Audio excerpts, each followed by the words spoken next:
जंगल की सबसे तेज रेस में एक छोटा कछुआ भी आ गया। एक सुंदर जंगल में हर साल एक बड़ी दौड़ होती थी। पूरा जंगल उस रेस को देखने आता था। इस बार भी सभी तेज जानवर तैयार थे। चीता आया, हिरण आया और तेज खरगोश भी आया। सब अपनी जीत को लेकर बहुत खुश थे। तभी वहाँ एक छोटा सा कछुआ भी पहुँच गया। उसका नाम था टोनी।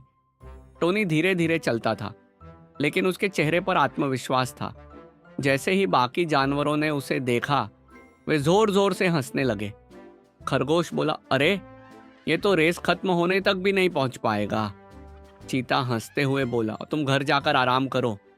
लेकिन टोनी ने कुछ नहीं कहा, वह बस मुस्कुराया। कुछ देर बाद रेस शुरू हो गई। 3, 2, 1 गो। सभी तेज जानवर बिजली की तरह दौड़ पड़े। कुछ ही सेकंड में वे बहुत आगे निकल गए। टोनी धीरे धीरे चलता रहा। बाकी जानवर उसका मजाक उड़ा रहे थे, लेकिन टोनी रुका नहीं।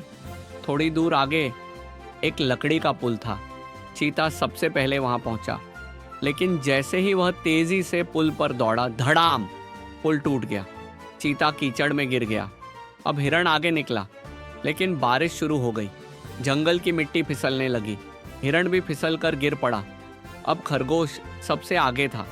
वह खुशी से बोला, अब जीत सिर्फ मेरी है। लेकिन जल्दबाजी में वह गलत रास्ते पर चला गया। अब जंगल में सिर्फ टोनी था, जो धीरे धीरे सही रास्ते पर चल रहा था। बारिश हो रही थी, रास्ता मुश्किल था, लेकिन टोनी शांत था। वह बिना रुके आगे बढ़ता रहा। कुछ देर बाद टोनी फिनिश लाइन के पास पहुंच गया। बाकी जानवर अभी भी पीछे थे। पूरा जंगल हैरान था। क्या कछुआ सच में जीत जाएगा? और फिर टोनी ने फिनिश लाइन पार कर ली। पूरा जंगल तालियां बजाने लगा। चीता, हिरण और खरगोश भी हैरान थे। उन्हें अपनी गलती समझ आ गई थी। उन्होंने टोनी से कहा, हमने तुम्हारा मजाक उड़ाया, हमें माफ़ कर दो। टोनी मुस्कुराया और बोला, धीरे चलना गलत नहीं होता, बस रुकना नहीं चाहिए। उस दिन के बाद जंगल में कोई भी किसी को छोटा या कमज़ोर समझकर उसका मजाक नहीं उड़ाता था। मॉरल, धीरे और लगातार मेहनत करने वाला इंसान आखिर में जीत जाता है।